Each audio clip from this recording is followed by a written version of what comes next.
Maybe because we have so few examples of his work, we're willing to suspend disbelief when a painting as ugly as this comes into our lives and by someone who has a lot of authority, who wants to tell us that, yeah, this is another Vermeer. We would like that to be true. But in this case, it's just really, really obvious it's not. Hi, I'm Julia Halperin, and this is The Art Angle, a podcast from Artnet News where the art world meets the real world, bringing each week's biggest story down to earth. You've seen it. A woman in a blue turban set against a black background, looking over her shoulder like you just called her name. She's wearing a heavy pearl earring in one ear, and her skin is so luminous it looks like she swallowed a light bulb. Yes, I'm talking about Girl with a Pearl Earring, one of the most famous paintings in the world. It's been reproduced countless times on mugs, t-shirts, and pillows. It has inspired poems, novels, and movies. But the artist who created Girl with a Pearl Earring, he remains shrouded in mystery. Strangely, little is known about Johannes Vermeer. He lived in Holland in the 17th century and died in 1675 at the age of 43. He made fewer than 36 paintings. And audiences around the globe are fascinated by his portrayals of quiet domesticity. It's always been assumed he worked in the same kind of solitude that he often depicted in his paintings. But new research is challenging that assumption. Over the past several years, museums have used cutting-edge technology to get under the surface of Vermeer and learn more about how he actually worked. To discuss Vermeer's many secrets and the artist we thought we knew, I spoke with Kristen Capps, a Washington, D.C.-based contributor to Artnet News. Thank you for joining us on The Art Angle, Kristen. Hey, thanks for having me. Vermeer is one of the most famous painters in history, and a new wave of scholarship is offering fresh insight into his luminous masterpieces and throwing into question some of our entrenched beliefs about him, like that he was a lone genius perfectionist. So let's start with what scholars can all agree on. Tell us a bit about Vermeer's upbringing and career. Well, we don't know that much about him, and what we do know comes mostly from official records. For example, that he was a member of the Painters Guild. He lived in the city of Delft, famous for its blue ceramics. He was baptized there in 1632 during the early part of the Dutch imperial rise, what is sometimes called the Golden Age. His father was an art dealer and an innkeeper and did other things. And Vermeer followed in that part of the family business. But little is known really how. We don't know who Vermeer trained with. We have some theories about the course of his studies, for example, the influence that a group of artists known as the Utrecht Caravaggist might have had on him. But what we know otherwise is just really very limited. I believe we do know that he died in deep debt of a sudden illness when he was 43. And I found a letter in which his wife claimed that he fell ill just a day and a half before he died. I have no idea if that's true, but it gives us a sense of the suddenness at least. And after that, he sort of fell off the radar and into obscurity for 200 years. So what happened and what brought him back into the public consciousness? Well, during his lifetime, he achieved modest success as a kind of painter of the middle class. He was an artist who made portraits, usually of women, doing daily work. And after his death, all that work was simply forgotten. Vermeer was rediscovered in the 19th century when a museum director correctly identified a painting by Vermeer in 1860. And that kind of set up this wave of scholarship and thinking. Another art critic published an essay attributing about 60 different paintings by a whole score of Dutch artists to Vermeer. And that kind of set the stage for people to begin really identifying his work, thinking about his work, and acknowledging that this guy Vermeer actually existed. So today, I believe that there are only 34 paintings that everybody agrees are by Vermeer. And then there are a few that people disagree about and some that have been totally deemed inauthentic, which we can get into shortly. But it does surprise me that Vermeer has been the subject of so many fakes and forgeries, considering that his style seems pretty difficult to reproduce. It's a lot harder than I would imagine, like an abstract canvas or something like that. And so tell us some of the famous forgery scandals surrounding Vermeer. Well, Vermeer is so interesting because his forgeries are sort of what really launched Vermeer, the painter, into the public realm that he occupies today. And in particular, one forger named Hans van Meegeren, forgive me, Dutch listeners, I am sure that I'm butchering this pronunciation, who was, a 20th century figure who was not a good painter, really, but a very original forger. He decided early on what he wanted to do was kind of invent a great deal of Vermeer paintings, and he came up with this really original way of doing it. He would take these 17th century originals, these paintings that were not deemed very important, and he would scrape off the surface to get to what you'd call craquelure, that kind of cracked surface of old paintings. He spent years devising this way of painting over that, but maintaining that kind of older cracked surface. He used a synthetic resin mixed with oil, a kind of a plastic, to develop the surface of these works. But he also developed this theory of Vermeer based on the speculation that Vermeer not only admired the Utrecht artists who were kind of very deeply influenced by Caravaggio, but he went to Italy himself. And so this forger Van Meegeren came up with this body of lost Italian paintings by Vermeer. In the 1930s, he convinced a lot of people that he found these works, and he sold a great deal of them.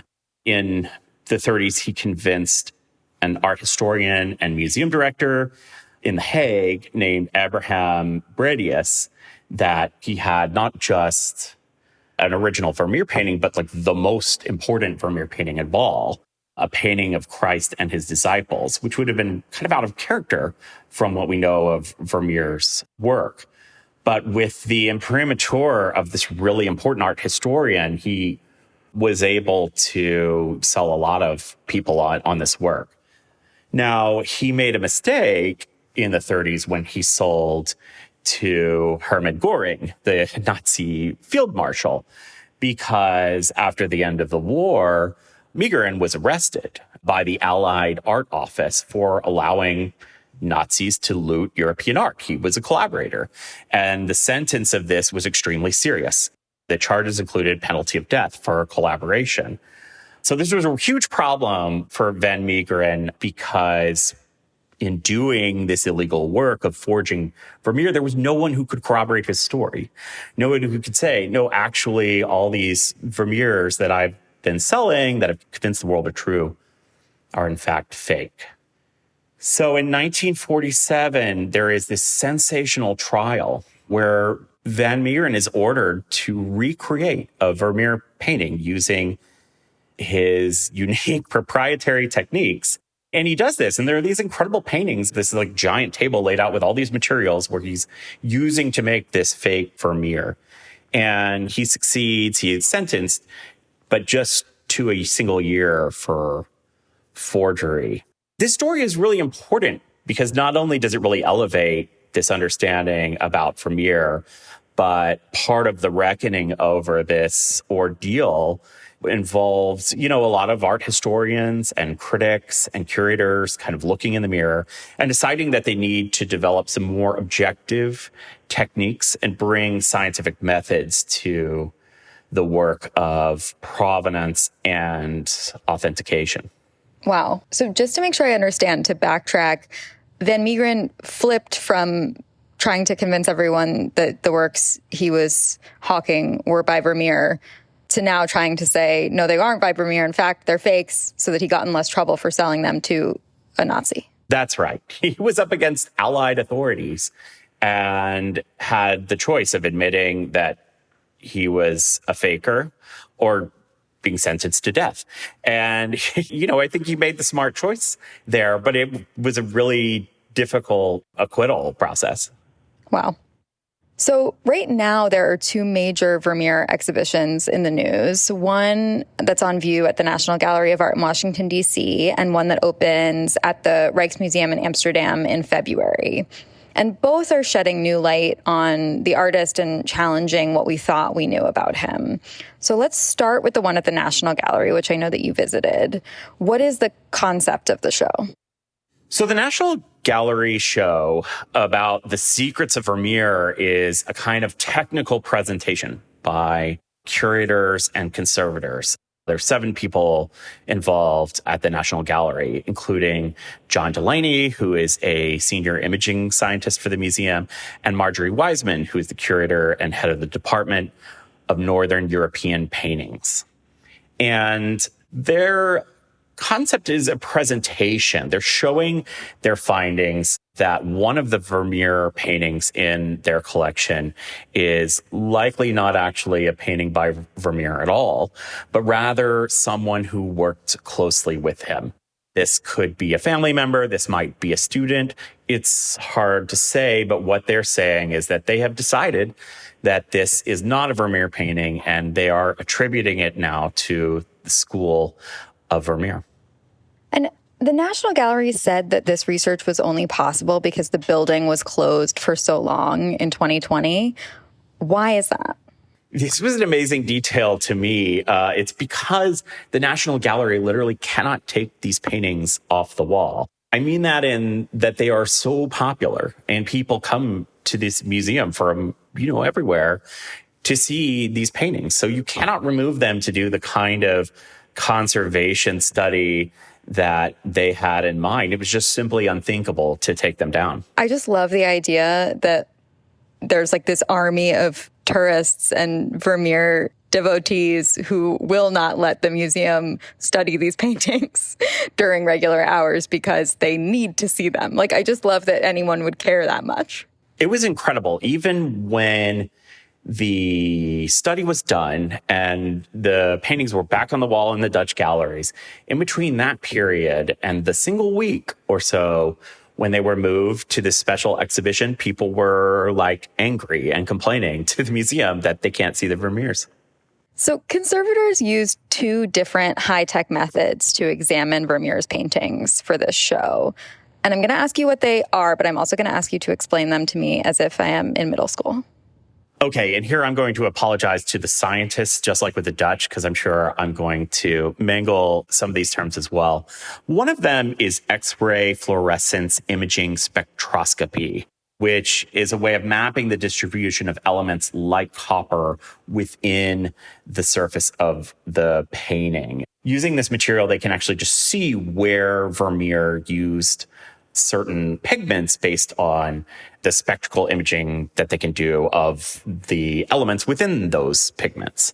The other technique is false color infrared reflectance imaging. So that's a different way of using technology to look within the painting, and it allows scientists to see brushstrokes below the surface. So they can look at certain pigments like lead white underneath the surface of Vermeer's very smooth painting and see much heavier brushstrokes. A lot of third technique, which is micro sampling, which allows them to kind of take a very, very, very tiny sample of the painting to see layers of pigments. So you're talking about really 3 ways that scientists are mapping pigments within the surface of the painting. And what that gives them is a more detailed analysis of how Vermeer painted, the pigments that he used, the way that he used them, where that he used them. And you can see over the course of these studies patterns in the work that tell us what a Vermeer is, a different way of looking at it than a curatorial analysis, which the National Gallery also did. Based on what you've explained, would it be fair for me to say that the first technique is like an X-ray, the second one is like a CT scan, and the third one is like a biopsy? That's a perfect way to describe it. There's just 3 different techniques that all tell you 3 different things that, when taken together, give you a good picture of what's happening in Vermeer's paintings underneath the surface. So using these techniques, as you mentioned earlier, researchers discovered that one Vermeer, Girl with a Flute, was not, in fact, a Vermeer. How did they make that determination? So this painting is, there's a term for it, a Dutch term, a tromie, and that refers to a kind of head study that was popular at the time. It's not quite a portrait. It's a bit more experimental. It was a format that Rembrandt and other painters used to kind of study expressions, to study costumes, and to study the work that they wanted to do. And this is typical of that format. You have a woman's face is the kind of centerpiece of the painting. She's wearing what looks like a kind of garb with fur and a wide brimmed hat, and she's holding a flute.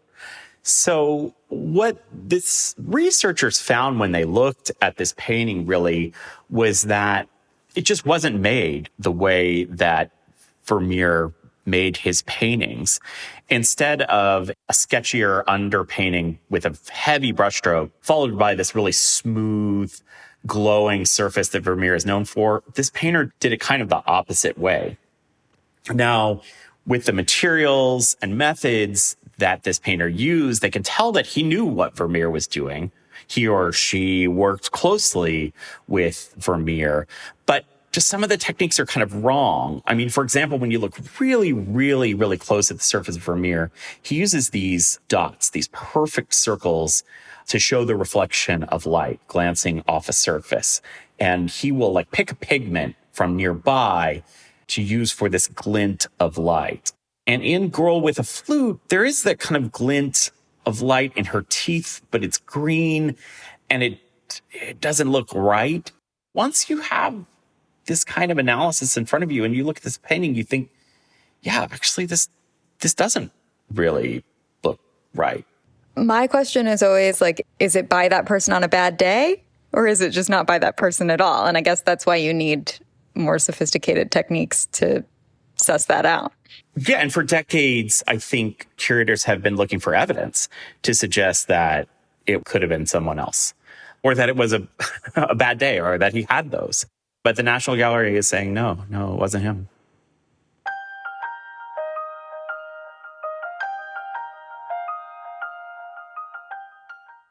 One of the most interesting things to me about this discovery is that it means that Vermeer may not have been the solitary genius who worked alone, that he might have had some help. So what kind of alternative picture does it paint of this artist that we thought we knew so well?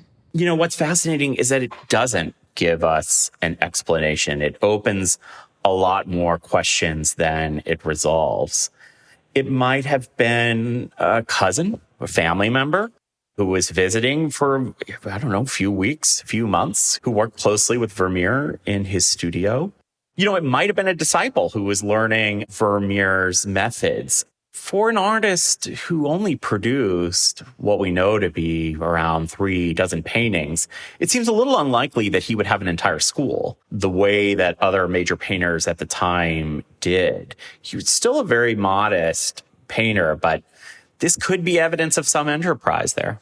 And the National Gallery show also includes 2 paintings acquired by the industrialist Andrew Mellon during Vermeer fever in the 1920s. And those later turned out to be forgeries. And I have to say, I don't think of myself as like a great art connoisseur, but when I did see pictures of these, I sort of felt like, okay, I don't know that those would have fooled me. Yeah, no way. Can you describe what they look like? They're very ugly. There's this one painting. To me, it looks like a portrait of Mia Goth from the horror movies X and Pearl that came out this year. This painting looks like it could almost be Girl with a Pearl earring done by a kind of artificial intelligence or something. It is definitely an effort, but I mean, not even really a D grade at that. But this lines up with a lot of the stories about forgeries and Vermeer. Andrew Mellon got fooled during this period of high Vermeer mania, just like other curators, art historians, museum directors before, who just wanted there to be a Vermeer. maybe because we have so few examples of his work, we're willing to suspend disbelief when a painting as ugly as this comes into our lives by someone who has a lot of authority, who wants to tell us that, yeah, this is another Vermeer. We would like that to be true. But in this case, it's just really, really obvious it's not. The surface of the skin of Vermeer's subjects is so luminous. Like, it looks like they have like a light bulb on inside their bodies. And you look at this one and it just looks like she's got caked on face makeup and she like might be trying to play a zombie. She looks sick. It's Girl with the Black Death. Yeah, it so is. Do we know anything about where they came from? Like, are these Van Meegeren fakes, or we don't know much about their origin? I don't know exactly where these came from, but there was, a heady market for Vermeer forgeries, especially with all of the sensationalism that surrounded Van Meegeren and his trial. I think it's kind of like this long arc that only started very recently. Vermeer was nobody, just a totally forgotten painter. And then hundreds of years later, people start to notice his work and then get really excited about his work and want there to be a lot more work than there actually is.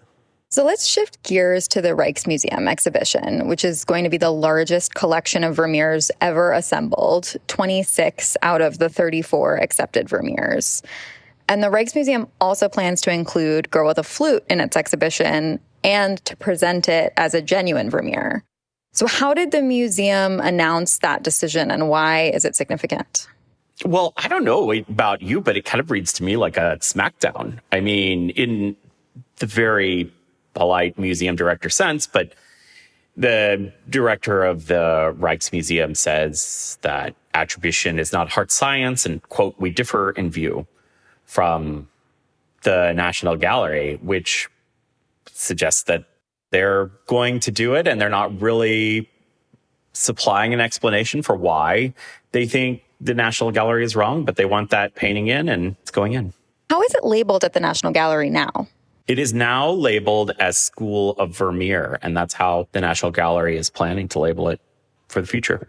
And as we talked about, the National Gallery used sophisticated imaging technology to look under the surface of Vermeer's paintings, and the Rijksmuseum did as well.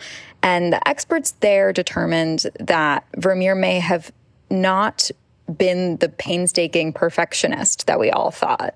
So how did they come to that conclusion?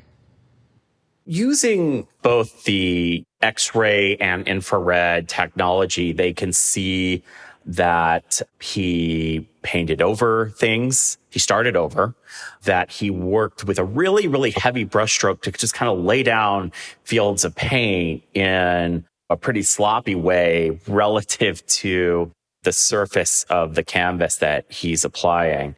So it's just when they pop the hood, the paintings look totally different than what they would have expected, given the very luminous, soft, glowing nature of Vermeer's paintings when you see them in the galleries.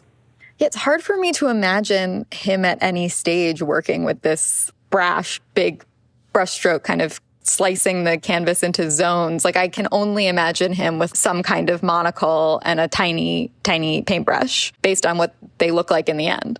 Totally. It really cuts against a narrative that I think I have, and that maybe other viewers have too, of this idea that there are only 36 or so Vermeer paintings because each one is this perfect poem that took ages and ages and ages to finish. But maybe that's not the case. Maybe he just didn't make that many paintings because he was not especially successful at it.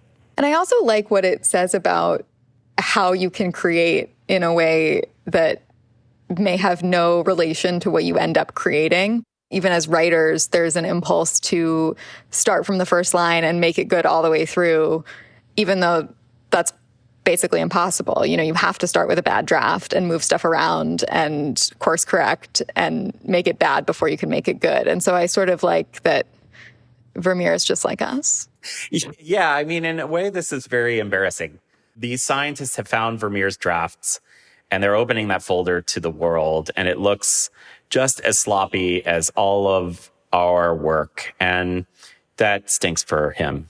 But it's nice for us. It's nice for us. So I wonder, what do you respond to in Vermeer's work? And do these new discoveries change the way you see or think about it?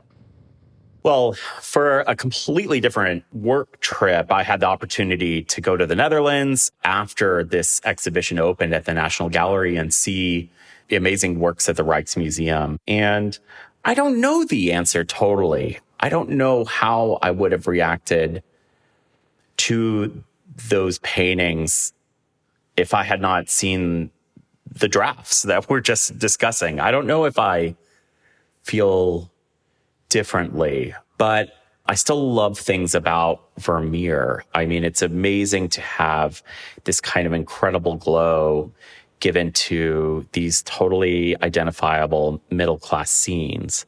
There's a painting of a house in a kind of alleyway that just looks like a yard you would find anywhere in Amsterdam. And it looks almost kind of photographic in the glow. And those things don't change. That feeling doesn't change no matter how much you know. But it has really shattered my opinion of these old curators and historians who believe these bad forgeries. I'm shocked. I'm stunned. There is something about him that I respond to, which is this, first of all, just the attention that he pays to middle-class women. I think you don't see that in a lot of art from the time. The real engagement with their emotions. There's this painting that's owned by the Frick called Officer and Laughing Girl that I almost cry at every time I see it. And it's just this woman sitting in front of a map and facing an open window and facing this officer who's clearly come to call on her. And her face is so open and her expression, it's just like this massive amount of hope is just like tumbling from her face and her body. And that, I feel like, it doesn't really matter to me how it came to be. The finished product is so piercing to me that I can't think about the way the underpainting is structured when I see it. Like, I can only feel what is coming from her face. To that end, I also think about artists who came after Vermeer.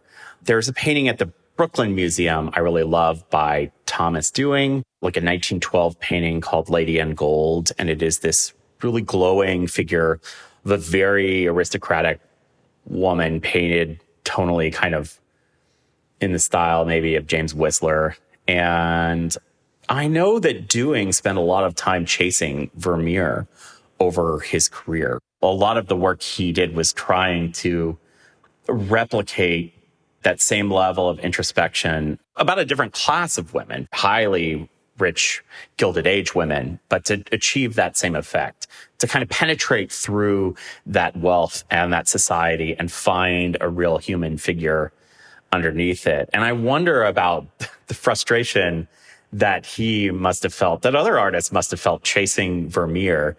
And I wonder whether they would have any satisfaction knowing, nope, he was just very sloppy to correct it in the final draft. I don't know if they would think differently about their own courses as artists if they understood that.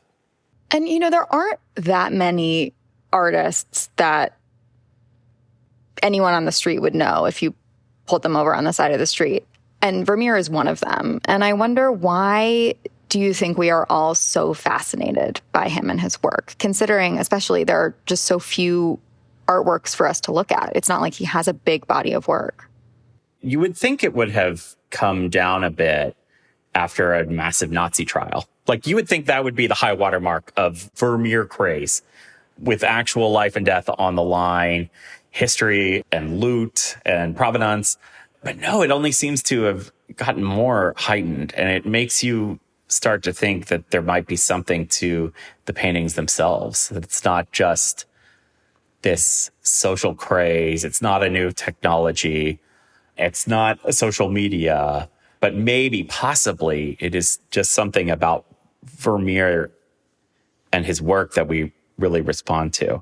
Is that naive? I don't think so. I mean, I think that is sort of what people latch on to. That's the thing that makes you remember it in your brain when you stop looking at it or after you see a reproduction of it. I think, obviously, there are plenty of deserving artists who did not get history's attention either during their lives or after, but there is something about those that you just, when you're looking at them, like I just feel like I'm in a silent room, even if I'm not. And that, I think, maybe they're just that good. Maybe they are. Well, thank you so much, Kristen. Thank you for joining us. We will have you back on soon, hopefully. Thanks for having me. That's it for this week's episode. If you like what you heard, you can subscribe to the show on Apple Podcasts, Spotify, or wherever else you get your podcasts. Also, take a moment to rate and review us. It will help other listeners discover what we're doing. The Art Angle is produced by Sonia Manalili, Caroline Goldstein, and Tim Schneider. Thanks for listening. See you next week.